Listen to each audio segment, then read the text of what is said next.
esse tema sobre escatologia à luz da Bíblia com o professor Valtair, a quem mais uma vez agradecemos por essa disposição de compartilhar conosco o seu conhecimento oferido desde a sua graduação no Seminário Teológico Batista do Sul do Brasil, depois do mestrado, doutorado, pós-doutorado.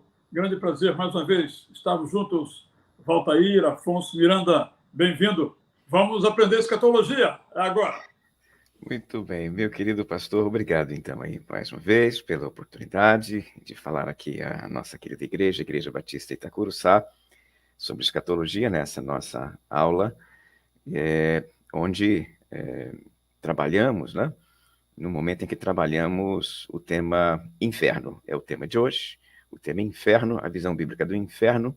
Nós vamos discutir este assunto. Estamos naquela seção da escatologia que é chamada pelos estudiosos, pelos teólogos de escatologia da pessoa, escatologia pessoal. Nesse sentido, a questão agora é o destino do indivíduo, para onde ele vai, o que acontece com ele, é a fase de reflexão chamada de escatologia pessoal. Nós vamos ler um texto bíblico aqui para iniciar essa reflexão, e logo depois eu vou refletir um pouquinho com você. Nossos cuidados são sempre os mesmos. Quais são? Nós olhamos para os textos bíblicos e, a partir desta reflexão bíblica, nós fazemos algumas deduções, nós olhamos para questões derivadas, num processo que poderia ser chamado, usando o termo de um teólogo brasileiro, de imaginação teológica, no sentido de que os textos bíblicos são desdobrados em questões que não necessariamente estavam, naquele momento, presentes nem no autor, nem no leitor. Mas nós hoje, a partir de uma série de desenvolvimentos históricos, a partir da história da teologia, da história da escatologia, podemos refletir sobre esses textos, usando então aí esses elementos que eu falei com você, que chamamos então de imaginação teológica. O texto que eu leio com você aqui agora não vai nem aparecer no slide, mas eu vou usá-lo como pontapé.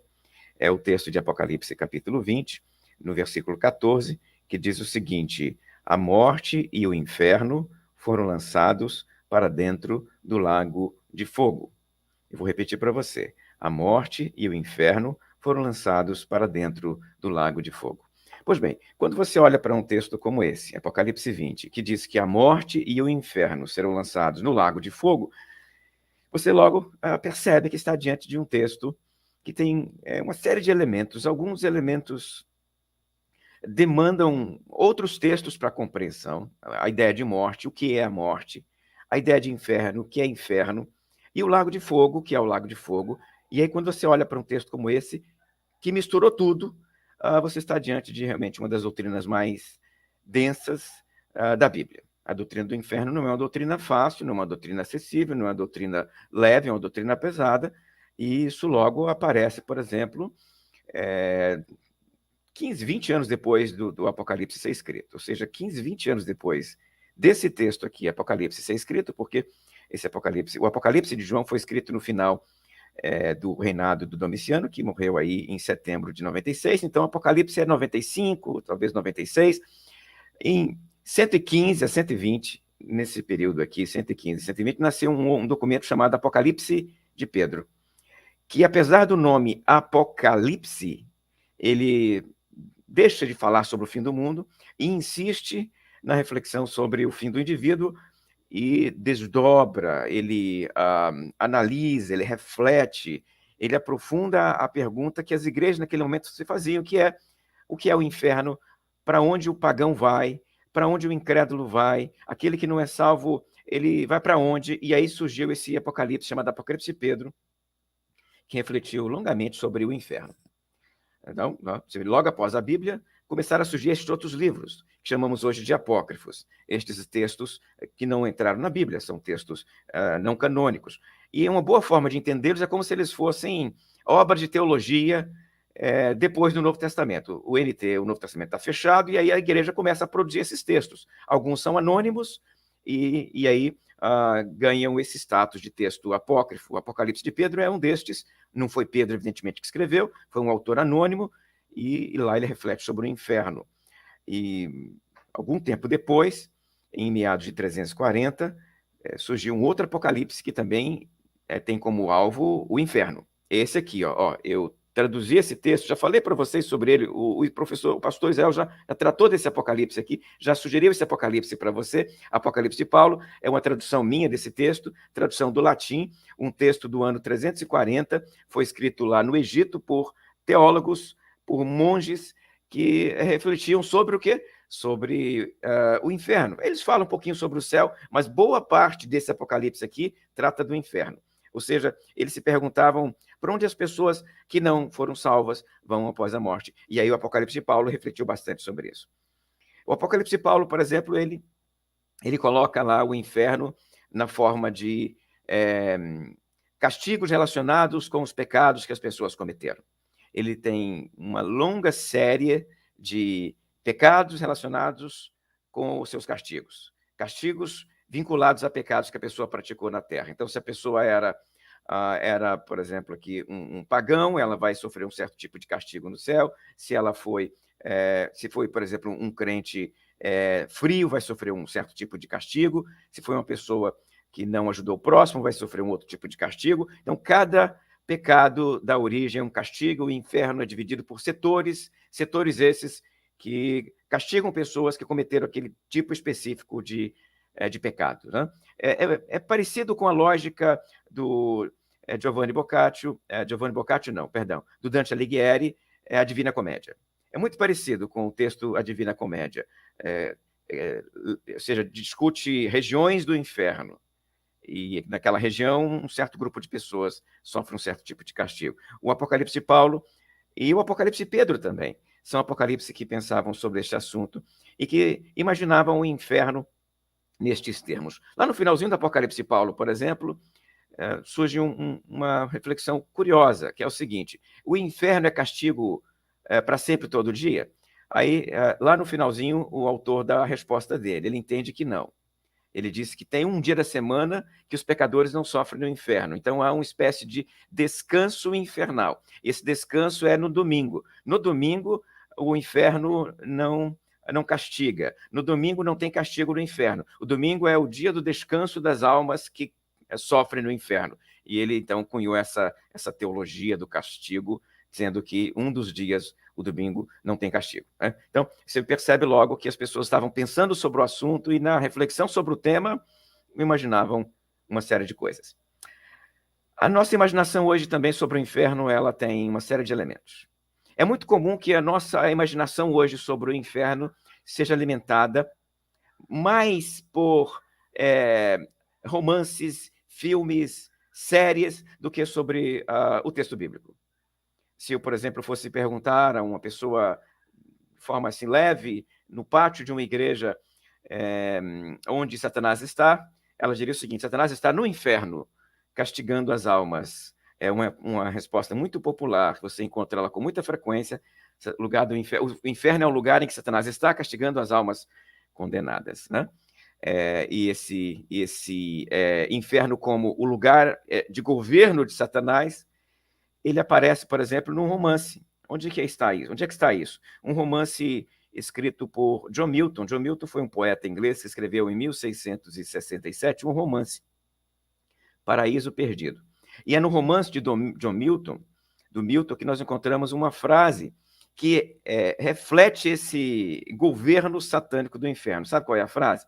Como é uma frase assim, interessante para explicar isso, eu acabei decorando. John Milton, no momento em que ele coloca Satanás no inferno, no momento em que Satanás é jogado no inferno, e aí ele constrói lá um palácio infernal, ele diz a seguinte frase: eu prefiro reinar no inferno do que servir no paraíso. Esta é a frase que Satanás diz logo depois de ter sido jogado no inferno, lá no livro do John Milton, O Paraíso Perdido.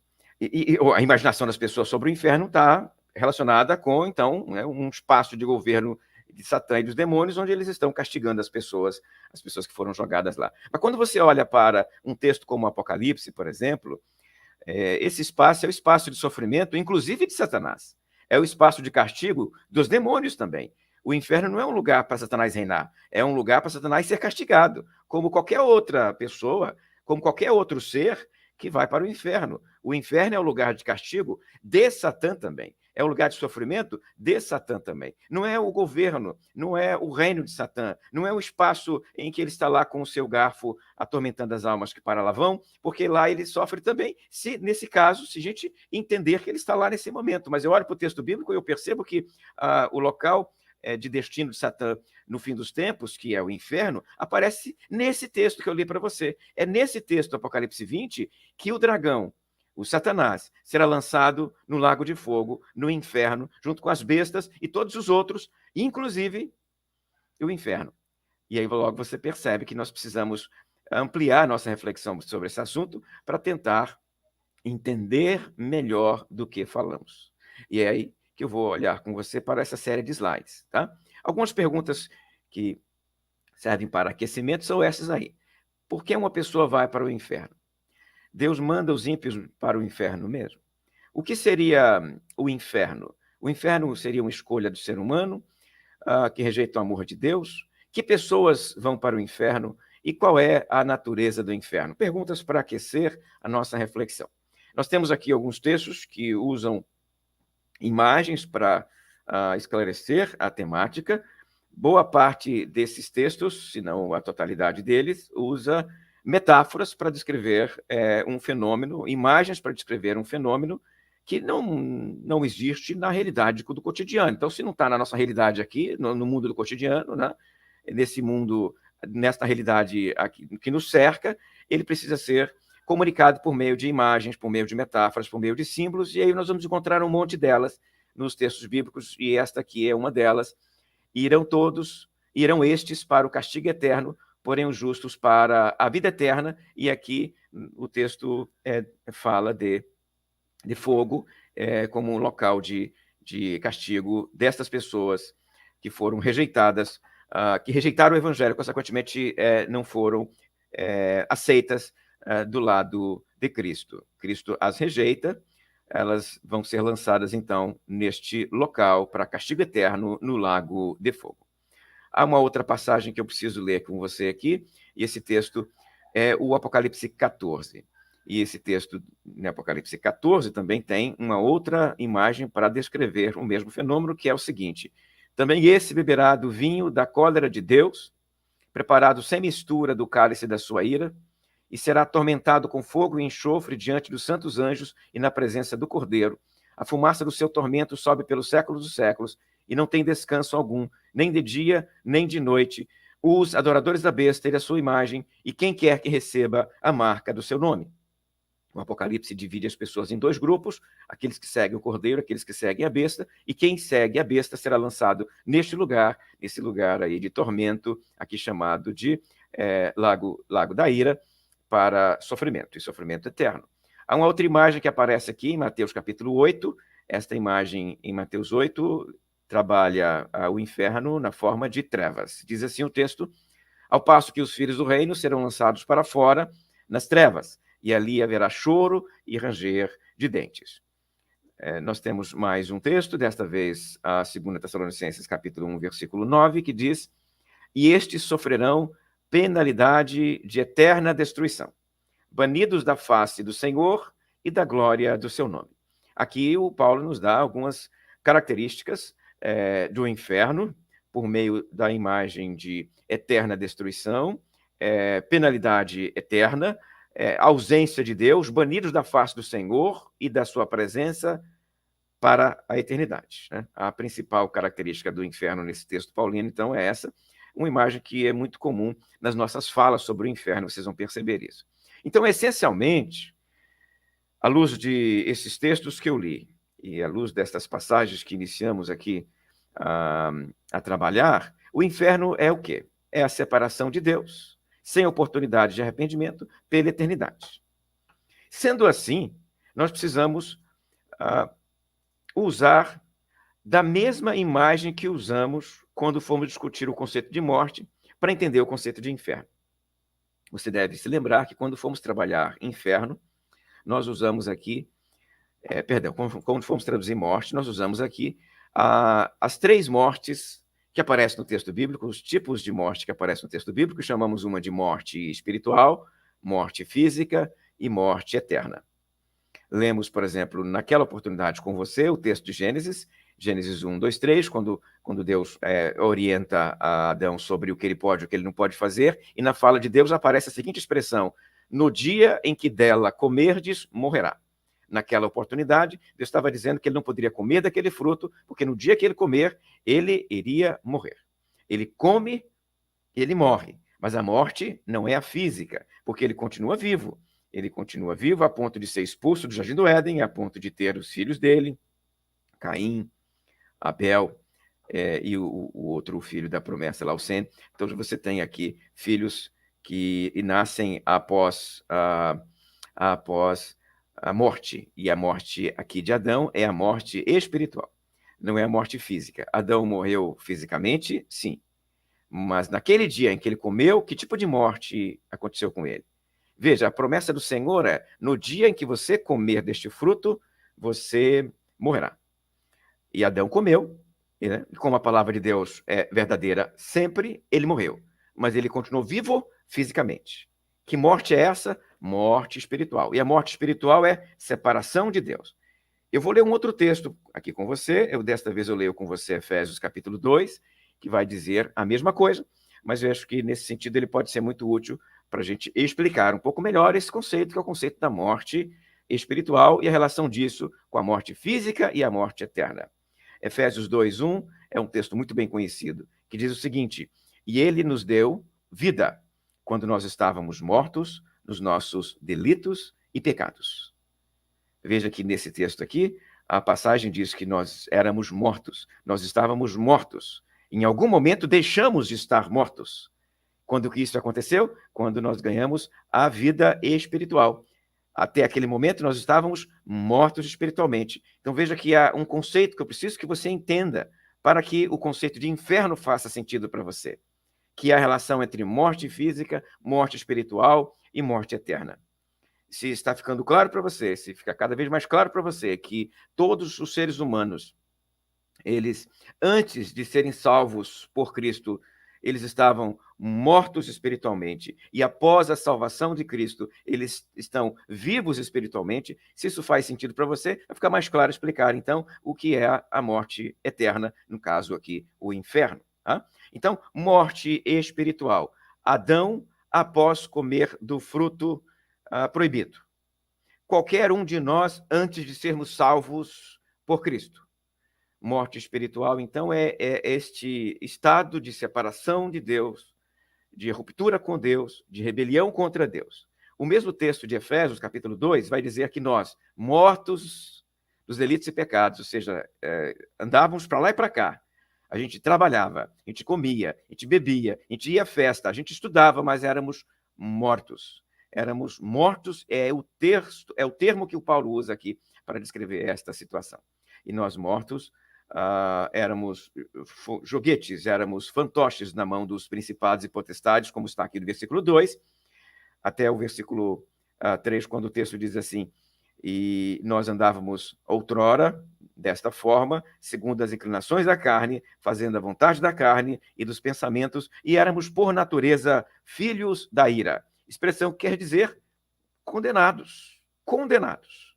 Esta que é a realidade do morto espiritualmente. O morto espiritualmente está condenado. Este é o estado dele. Está condenado. A partir daquele momento em que ele foi salvo por Cristo, ele está absolvido. Mas antes da absolvição, ele está condenado. Então, a nossa vida pode ser dividida entre estado de condenação e salvação. A partir da salvação, absolvição. E a absolvição poderia ser chamada, por exemplo, aqui de justificação. Declarar justo. Recebemos já o resultado do nosso julgamento. E o resultado do nosso julgamento você está absolvido. E quem nos declarou absolvidos é o próprio Deus. Quem nos deu a absolvição é o próprio Deus. Dali para frente, nós estamos vivos. Dali para trás, estávamos mortos. Esta é a imagem. Então, pega esta imagem e ela vai ajudar-nos a entender agora, então, o conceito de morte eterna. Se as pessoas estão mortas espiritualmente, antes de encontrarem-se com Cristo, antes de serem salvas por Cristo, se elas estão mortas espiritualmente, anda para um lado e para o outro, mas estão mortas espiritualmente, não estão vivas espiritualmente, estão mortas. e elas vão até o fim de sua vida e morrem fisicamente naquele estado de morte espiritual. Aquele estado de morte espiritual é fixado. E dali para frente, a morte é eterna. E esta morte eterna é o inferno. Por quê? Porque é a eterna separação de Deus. Então, veja, vou repetir para você aqui, até para ficar mais claro. Nós temos, então, aqui a morte espiritual, que é o estado do ser humano na perdição. É o estado do ser humano sem salvação. Antes de Cristo salvar você, você estava morto espiritualmente. Cristo salvou você, você está vivo espiritualmente. Isso quer dizer que quando você morre, você já tem a vida eterna, e, consequentemente, o corpo é enterrado, mas você continua vivo e vivo do lado de Jesus Cristo. Agora, aquele que era morto espiritualmente, não foi salvo por Jesus, quando ele morre, quando o corpo morre, quando o corpo desce ao chão, quando o corpo é enterrado, o estado espiritual dele é fixado, e esse estado espiritual é morte eterna. Não há condição, não há qualquer condição, não há possibilidade de se inverter após a morte. Seria possível antes dele morrer, mas com a morte física dele, esse estado não pode ser invertido. Então, dali para frente, ele está eternamente separado de Deus, está no inferno, e é a maneira, eu acho que a maneira mais acessível de entender aqui este conceito, que é a separação contínua e eterna do próprio Deus. Separação contínua e eterna que tem aspectos como aqueles que Paulo já declarou lá no texto dele, de Tessalonicenses, que é sofrimento, que é tortura, que é debaixo de fogo ou escuridão, ou seja, os termos que o texto usa para descrever este estado de separação de Deus são imagens para falar que é um estado de sofrimento, e sofrimento eterno, sofrimento contínuo.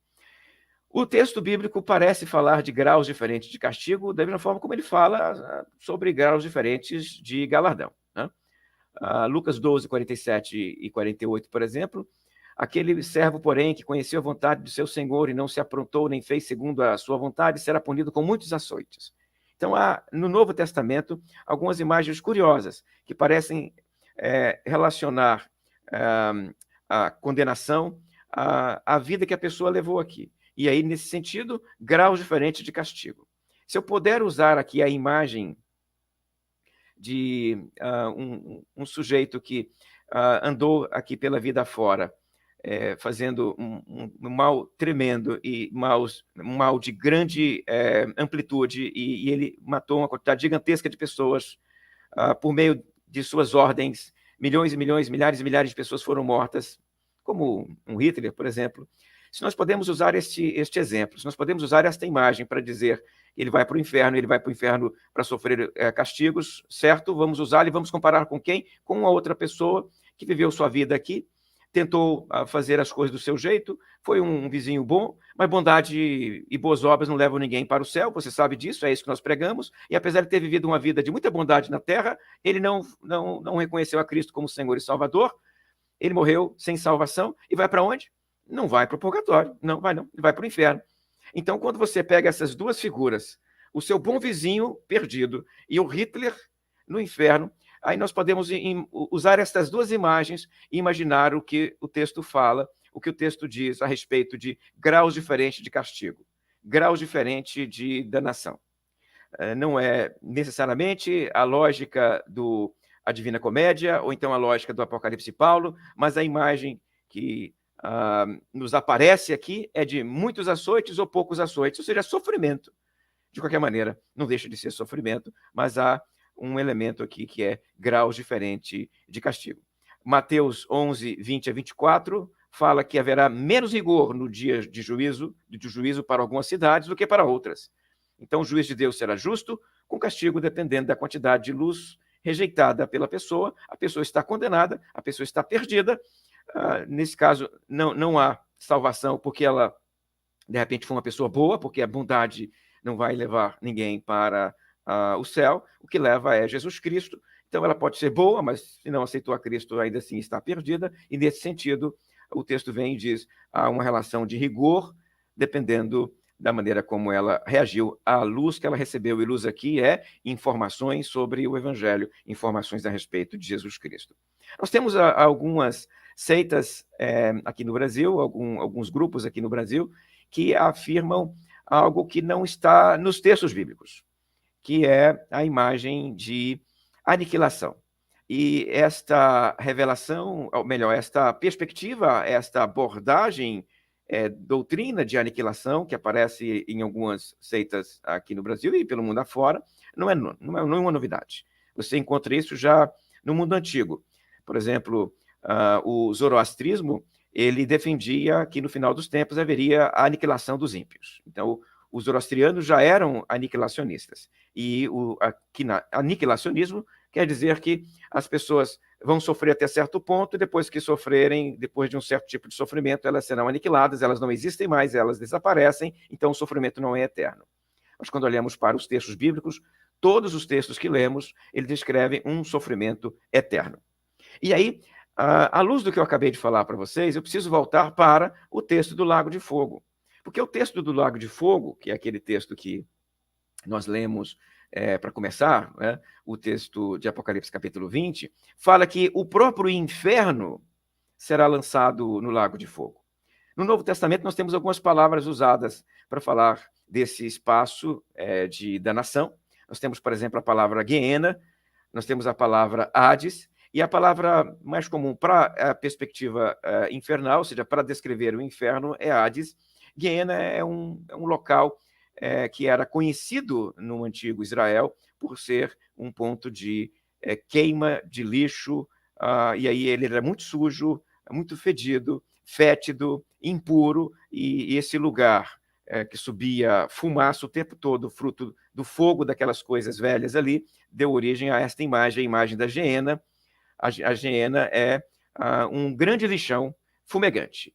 E esta imagem aparece em alguns textos para descrever o destino dos ímpios. Mas a palavra Hades é uma das mais densas para descrever o inferno, porque ela não está vinculada necessariamente ao lixão que os judeus conheciam. E a palavra Hades aqui aparece no Apocalipse 20, sendo lançada também no Lago de Fogo. Então, eu queria pegar esse texto aqui para você do Hades e dizer para você o seguinte: ele não apoia o aniquilacionismo. Quem adota a imagem do aniquilacionismo costuma argumentar que, se no final dos tempos até o próprio Hades será lançado no Lago de Fogo, é porque o Lago de Fogo não vai mais trazer sofrimento para ninguém, ele vai aniquilar as pessoas. O Lago de Fogo, então, é o conceito de aniquilacionismo. Mas não é. O que está acontecendo aqui é uma outra coisa. Nós temos, para com os ímpios, a mesma estrutura que nós já trabalhamos e mencionamos para você aqui insistentemente a respeito dos justos. Então, qual é a estrutura de salvação do justo? A lógica de salvação do justo é a seguinte: nós andamos pelo mundo afora, nos encontramos com Cristo, fomos encontrados com Cristo, somos salvos. Quando nós morremos, o corpo desce ao túmulo, nosso espírito passa a morar com Jesus até a volta de Jesus, e no momento da volta de Jesus, nossos corpos são restaurados, para que, após a restauração dos corpos, o Apocalipse 20 descreve, então, aí o juízo final. E após o juízo final, agora com corpos, após o juízo final, na Nova Jerusalém. A Nova Jerusalém é o local de pessoas encarnadas com corpo espiritual, andando pela eternidade com Cristo. Antes do juízo final, então, pessoas elas estariam sem os corpos. Após o juízo final, com os corpos. Essa mesma lógica é usada para falar dos ímpios. Ou seja, os ímpios, quando eles morrem, o corpo vai para o chão. O corpo vai para o chão, e o espírito vai para este lugar de perdição, que é chamado de Hades em alguns momentos, Geena em outros momentos. E lá, na volta de Jesus, na ressurreição dos mortos, primeiro os mortos justos, evidentemente, Paulo só descreve este momento, que é o momento dos justos ressuscitarem, mas Apocalipse fala da ressurreição dos ímpios também. Os ímpios também ressuscitam. Ressuscitam para o juízo final. E agora com corpos ressuscitados, não glorificados, não para viver uma eternidade com Jesus, são ressuscitados para sofrer. Sofrer onde? No Lago de Fogo. O Lago de Fogo, então, ele é um local de sofrimento criado para o fim dos tempos, para receber no fim dos tempos aqueles que virão do Hades, desse espaço de sofrimento espiritual para esse novo lugar, o Lago de Fogo, pela eternidade. São espaços distintos. Hades é um espaço, Lago de Fogo é outro espaço. Ambos são espaços de sofrimento. A diferença é que, após a volta de Jesus, os justos são ressuscitados, estão com Cristo, né? E os ímpios são ressuscitados para o juízo final e, após o juízo final, no Lago de Fogo, pela eternidade. Não há, então, aqui aniquilação. O texto bíblico diz que eles sofrerão ali pela eternidade. Os primeiros a irem para o Lago de Fogo, as duas bestas. Depois, os seus seguidores, os que estão vivos, caminhantes aqui na terra. Por fim, os ressuscitados para o Lago de Fogo, após o juízo final, vão para o mesmo lugar. O juízo final não vai inverter a realidade espiritual. Quem ressuscita salvo caminha para Nova Jerusalém. Quem ressuscita perdido é lançado no Lago de Fogo. Então, após o juízo final, só há duas realidades. Lago de Fogo para os perdidos, Nova Jerusalém para os salvos, para os seguidores de Jesus Cristo, para aqueles que foram salvos por ele. Antes disso, as pessoas já sofrem nesse lugar aqui de separação, já sofrem no Hades. Nós temos algumas passagens que poderiam apontar para nós esses eventos. Por exemplo, quando nós lemos a parábola do rico e Lázaro. Apesar da parábola do rico e Lázaro não ser um texto pleno e cheio para descrever a realidade nem do céu nem do inferno, você nota que o rico não está lá alegremente. Ele está lá sofrendo. E a imagem usada para descrever o seu sofrimento é: ele está com tanta sede e não tem sede nem para molhar a ponta da língua dele. É uma imagem de sofrimento. Então, o ímpio já sofre logo após a morte dele. E após o juízo final, com um corpo, esse corpo ressuscitado, ele será lançado no Lago de Fogo. Estas são as imagens que o texto bíblico usa para falar desta realidade, que é a realidade infernal. Qual é a importância desta doutrina para nós? Pode tirar o slide, Rafael, por favor. Eu vou fechar a minha fala aqui agora com esta reflexão com você. É uma doutrina bíblica. É uma doutrina bíblica, está na Bíblia e nós temos que falar sobre ela. É uma doutrina pesada, é uma doutrina densa. Eu imagino que, para a maior parte daqueles que vão ministrar em suas igrejas, o assunto nunca é fácil. E, por não ser fácil, ele acaba indo com pouca frequência para o púlpito. As pessoas falam pouco sobre o inferno, têm medo de falar sobre o inferno, e alguns podem ter até vergonha de falar sobre o inferno. Conversando com ímpios, por exemplo, eles não explicitam, não esclarecem, não dizem o destino espiritual daquela pessoa perdida. Não falam, porque tem vergonha, tem medo, ou qualquer outra circunstância. Mas a Bíblia é muito clara a respeito disso. A Bíblia é muito clara. A nossa realidade, enquanto caminhamos aqui na Terra, só pode ser uma das duas. Ou estamos vivos espiritualmente, salvos por Jesus Cristo, ou estamos mortos espiritualmente, perdidos. E se a nossa morte nos encontrar vivos espiritualmente, eternidade com Cristo. E se a nossa morte nos encontrar mortos espiritualmente, eternidade sem Cristo e inferno. Por isso nós precisamos falar do inferno, sim. Porque Cristo morreu na cruz para nos livrar da condenação do inferno. Se nós não falarmos do inferno, a morte de Cristo na cruz parece fazer pouco sentido. Nós vamos dizer para as pessoas: só Jesus Cristo salva. E elas não vão entender salvar de quê? De que ele me salva, afinal de contas? Nós temos que dizer do que ele salva. Da condenação do inferno, da condenação ao inferno. Você precisa mostrar para as pessoas qual é a doença para depois entregar o remédio. Porque se você entrega o remédio sem dizer qual é a doença, ela, como uma criança, não vai querer tomar. O remédio, não acredito que eu estou doente e, consequentemente, não vou tomar remédio nenhum. Mas quando você esclarece para ela qual é a enfermidade e o que vai acontecer com ela, se ela não for curada dessa enfermidade, ela tomará o remédio.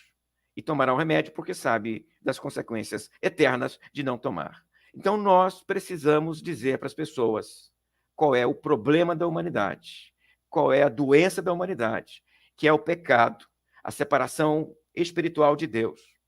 E quando a morte física chega, essa separação espiritual é fixada e se transforma, então, nesse estado de eterna separação, chamado aqui pelo texto bíblico de inferno. Temos que dizer para as pessoas que o destino de quem não foi salvo por Cristo Jesus é o inferno. Jesus salva. Salva da condenação do pecado. Salva do inferno.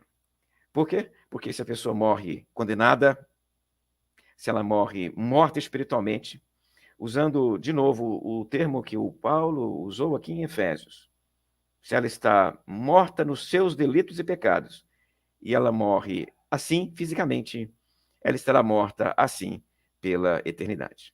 Então é isso, meu querido pastor Israel. Vamos então responder as perguntas que as pessoas vierem a fazer sobre esse tema neste momento.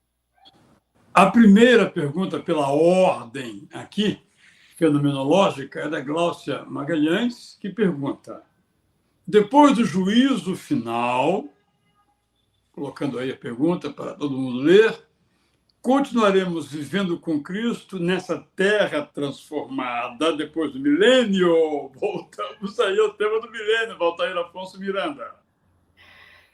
Maria Gláucia Magalhães, que bom que você perguntou esta questão. Vai depender da perspectiva milenarista que você adota. Se você adotar aí o amilenismo, após a volta de Jesus, não tem milênio, Maria. Após a volta de Jesus, já é juízo final. E imediatamente após a volta de Jesus, é juízo final. Para o amilenista, Jesus volta e é juízo final. Então, para o amilenista, na volta de Jesus, os santos ressuscitam, passam pelo juízo final e vão para Nova Jerusalém.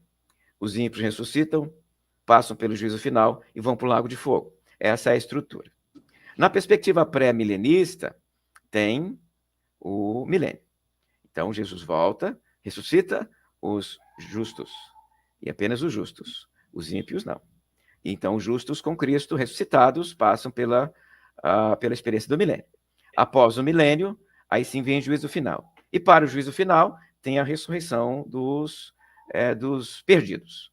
E aí, ressuscitados os perdidos, passam pelo juízo final e vão para o lago de fogo. Então, a pergunta que você me faz, depois do juízo final, vivendo com Cristo nessa terra transformada, Maria, não. Após o juízo final é ou Nova Jerusalém ou é lago de fogo.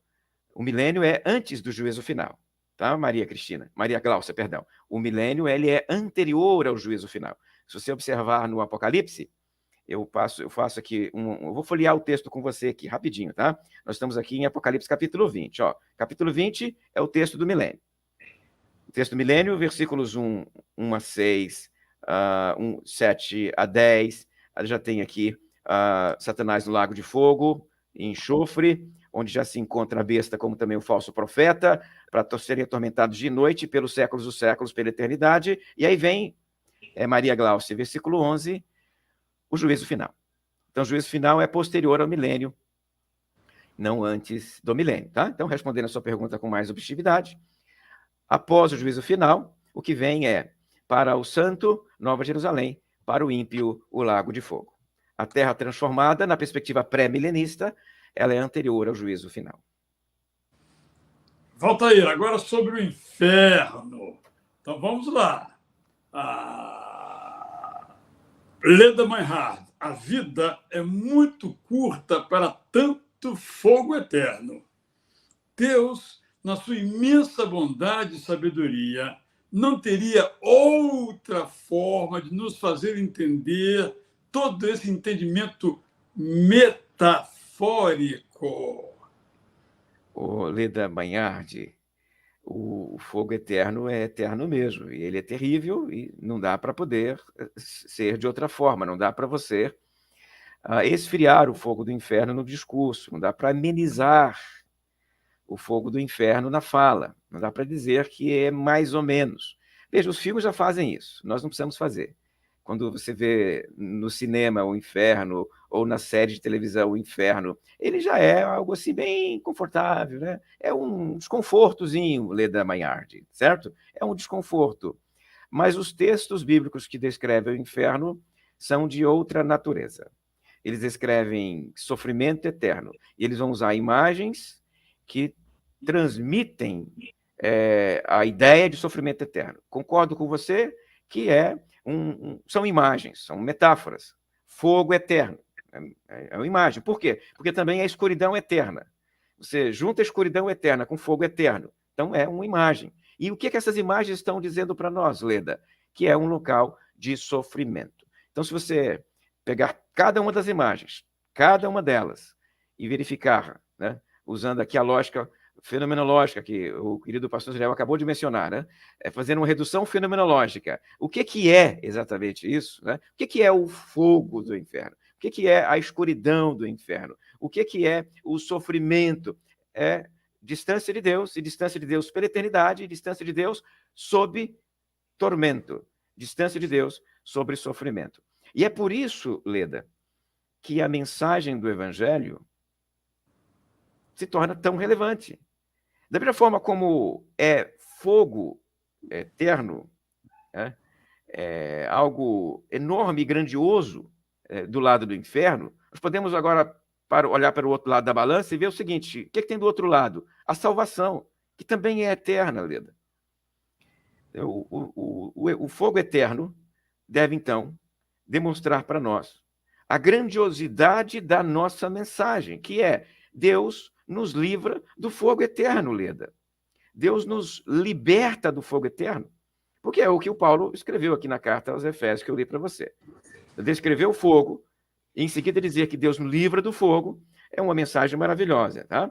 Então, não há, no texto bíblico, nenhuma outra forma de escapar do fogo, a não ser por Jesus Cristo, Leda.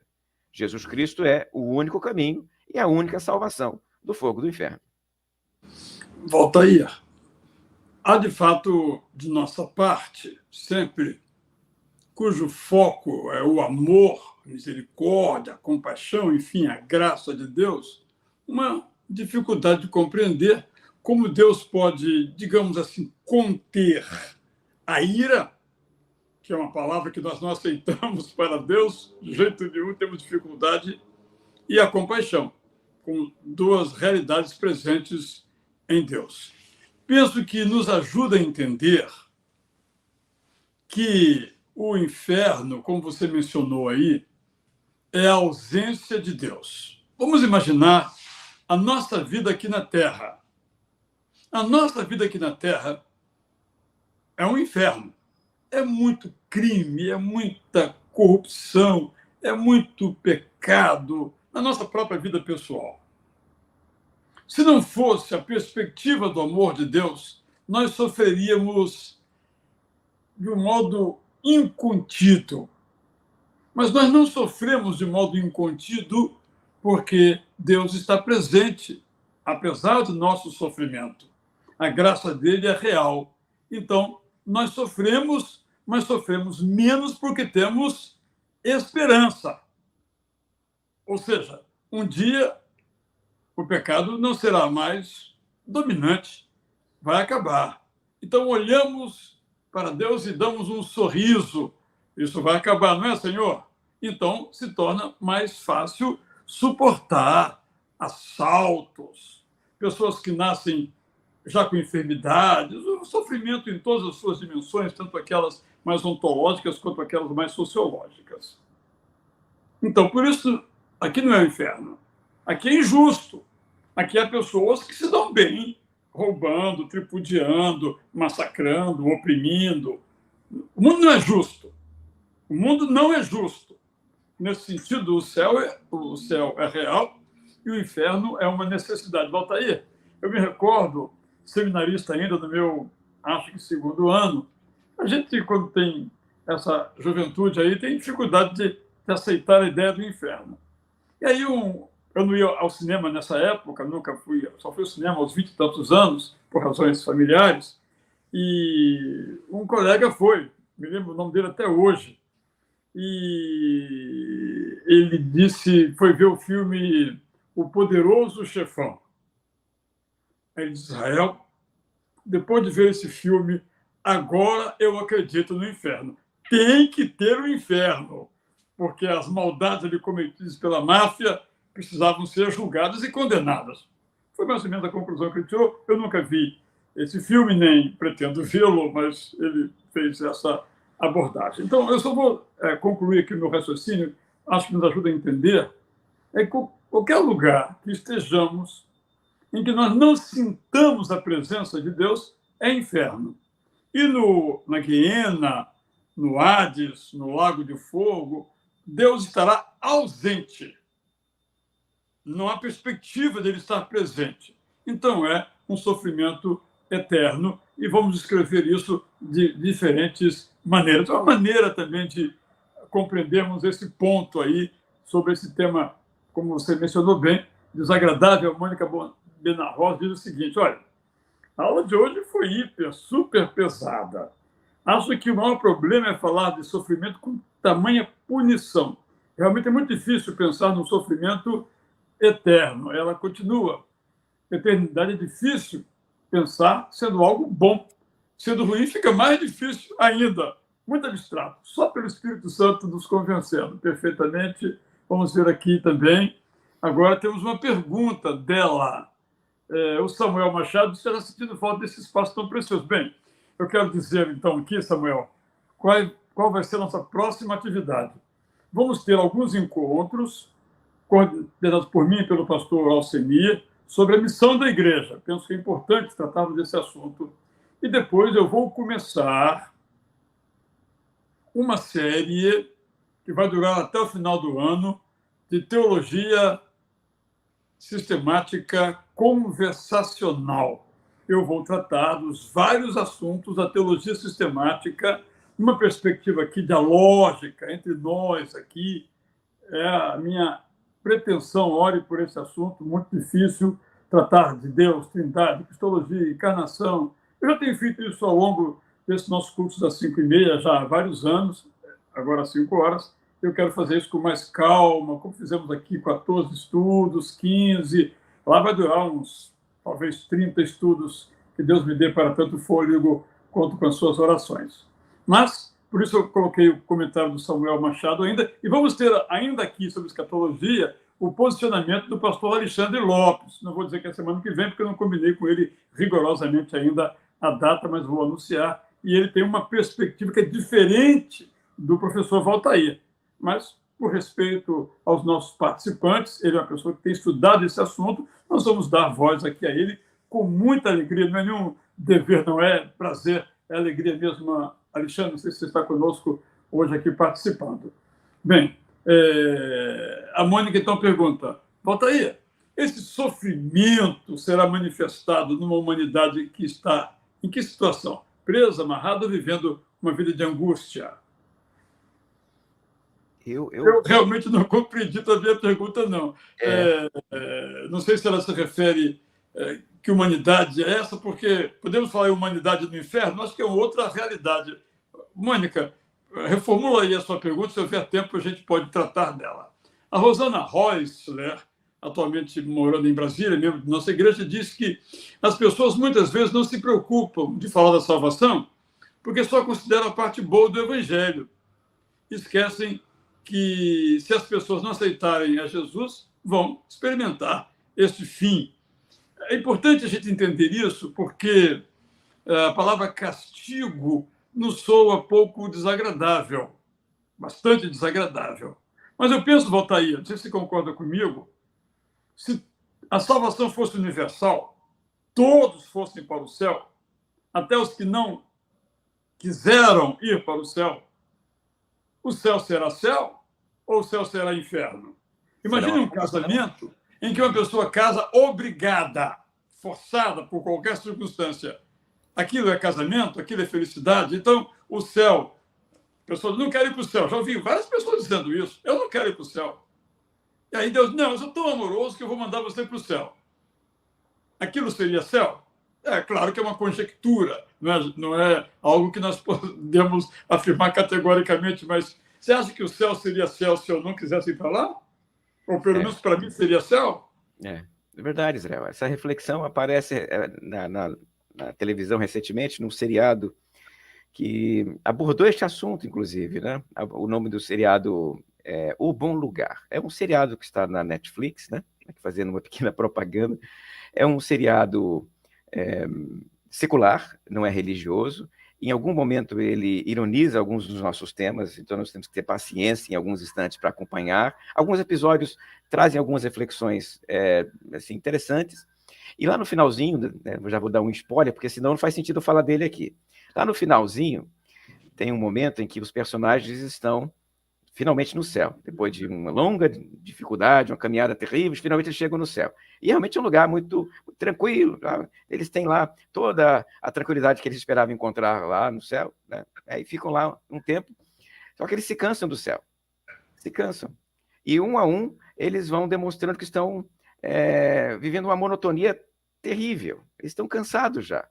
A eternidade aqui nesse lugar aqui não tem problema nenhum, essa tranquilidade toda, e aí eles abraçam o fim, que é a aniquilação.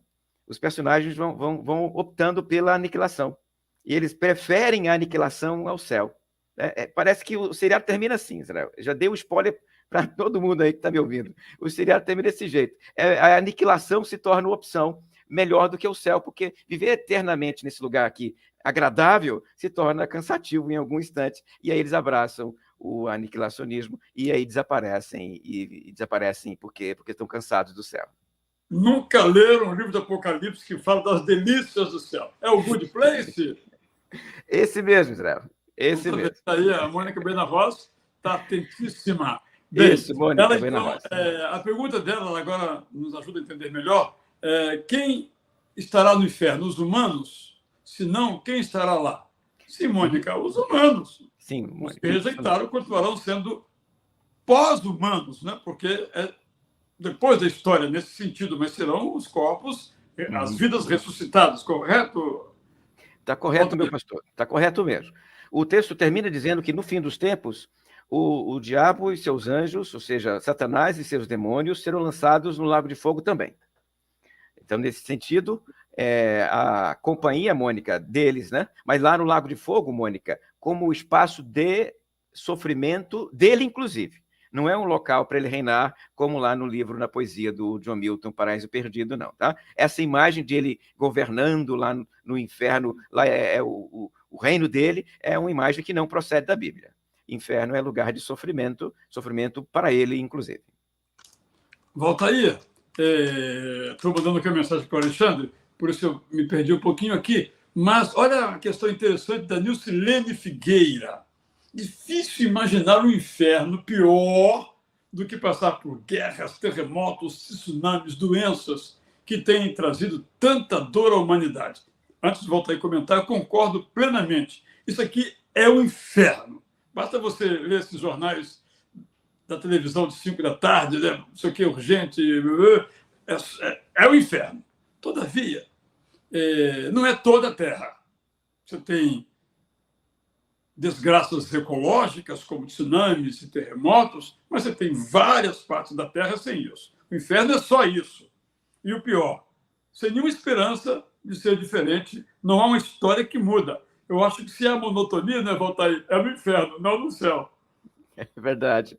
Ô, Nilcilene, guerra realmente é muito ruim, terremoto, tsunami, doenças, as coisas são terríveis, elas nos trazem muita dor e desconforto, mas você concorda comigo que não é todo dia assim, né? Sim, tem dia que você está doente, tem dia que a doença é terrível, que carcome seu corpo, mas você deve se lembrar, olha para trás, que você vai encontrar dias em que você ficou feliz com a sua família, que você pegou o seu filho no colo, que você brincou com a sua filha, que você se divertiu com os seus pais. Ou seja, a vida tem momentos que você não pode chamar de inferno, né? É Nilcilene, né? Nilcilene. Então, Nilcilene, sim, tem contexto de guerra, sim, Nilcilene, tem contexto. Lá, imagino que os nossos queridos que estão lá naquela guerra terrível, lá do outro lado do mundo, né? Rússia e Ucrânia, eles estão vivendo dias muito difíceis mesmo. Mas eu posso lembrar também de meus queridos que estão aqui no interior de Minas Gerais curtindo um interior paradisíaco. Então não dá para você localizar o inferno num certo contexto e desprezar o restante, tá, Nilcilene? Então há momentos, há circunstâncias e há lugares aqui no mundo que são infernais, mas não se comparam ao inferno, que é esse lugar definitivo após a morte.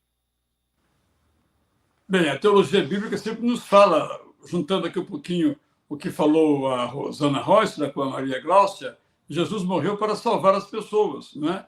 E penso que, às vezes, nós nos perdemos, usamos assim essa figura, nas imagens. e esquecemos o principal. O que é o principal? Um lugar, uma condição em que Deus não está presente. Aí você imagina, daí aquela famosa frase atribuída a Deus, da Dostoiévski, se Deus não existisse, precisaria ser inventado, para dizer o seguinte: sem Deus, o mundo, o cosmos, aspas, cai. Então, num lugar onde não tem Deus, vale tudo. Aqui tem Deus. Esse Deus vai julgar para a salvação eterna ou para a condenação. Então, isso equilibra o mundo. Mas no inferno, esse juízo acabou, não tem equilíbrio, é só caos. Bem, então, Marcos Aurélio, lembrei da música do Prisma Brasil.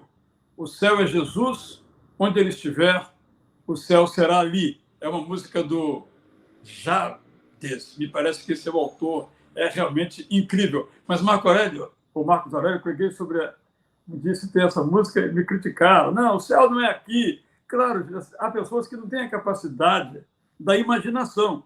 O céu demanda imaginação. O inferno demanda imaginação.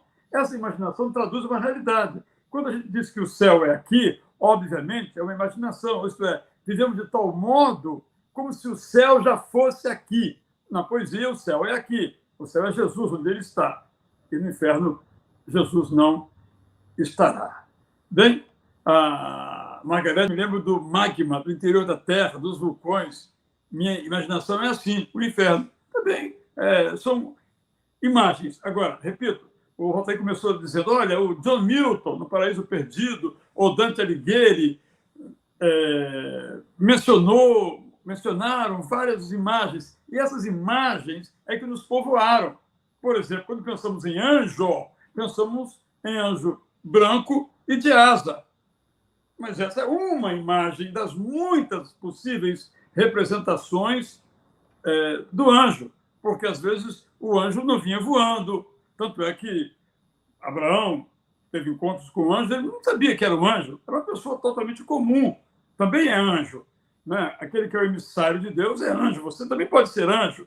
Agora, voar, talvez não, se bem que fosse bem legal a gente poder voar. Agora tem que ir para a igreja e pudesse voar para lá, para poder ir andando, subindo escadas, enfim, brincadeiras à parte. Quero então anunciar que na semana que vem o pastor Alexandre Lopes estará aqui conosco, terá 1 hora também para expor o modo como ele entende essa questão da escatologia e o lugar de Israel no plano de Deus.